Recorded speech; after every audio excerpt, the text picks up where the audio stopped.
Kegiatan masa ta'aruf siswa madrasah Matsama hari kedua di MAN 1 Aceh Barat diisi dengan pelatihan jurnalisme. Berikut laporan selengkapnya.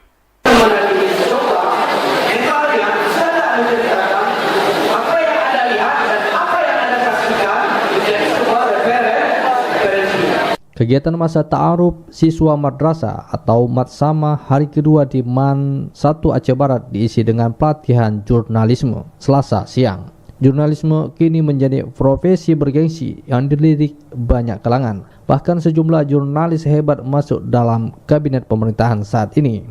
Wakil Kepala Kesiswaan Baskar Nova mengatakan pelatihan hari kedua difokuskan pada materi jurnalistik yang diberikan langsung kepada siswa. Harapan kami dengan adanya pelatihan jurnalistik ini, anak-anak kita semakin berpikir kritis, kemudian melihat apa potensi dalam dirinya, kemudian bisa membuat sebuah berita berdasarkan apa yang disampaikan oleh pemateri tadi, ada langkah-langkahnya dalam membuat suatu berita sehingga berita itu berimbang dan kompatibel.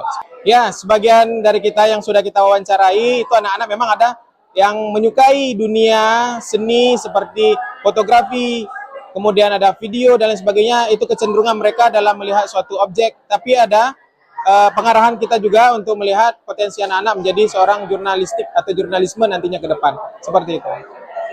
Ketua Tim Penyiaran RRI Melabuh Anwar Yunus menjelaskan pelatihan ini merupakan bagian dari upaya mengenali minat siswa dalam dunia jurnalistik.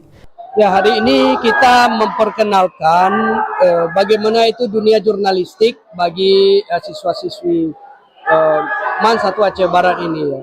Baik itu untuk broadcaster yang pertama sekali tentang radio ya, bagaimana itu radio, dan terutama itu RRI karena itu adalah merupakan salah satu media yang memang saat ini bisa menjadi sebuah representatif untuk pelajar ya, untuk belajar, dan nanti ini akan kita lanjutkan mungkin dengan sebuah kerjasama ya MAN 1 Aceh Barat dengan RRI, bagaimana mereka nanti punya potensi, kita punya tempat untuk mereka itu mengeksplor kemampuannya jurnalistik radio. Dalam pelatihan tersebut, Anwar menyampaikan materi dasar jurnalistik serta pengenalan audiovisual secara menyeluruh yang menjelaskan proses pembuatan berita mulai dari peliputan, penulisan naskah redaksi hingga publikasi di media mainstream. Kegiatan berlangsung interaktif dengan antusias tinggi dari peserta didik yang menunjukkan minat terhadap profesi jurnalis. Dengan pelatihan ini, siswa diharapkan makin termotivasi untuk mengembangkan diri dalam dunia informasi dan komunikasi. Reporter RRI Melabuh Irham Syah melaporkan.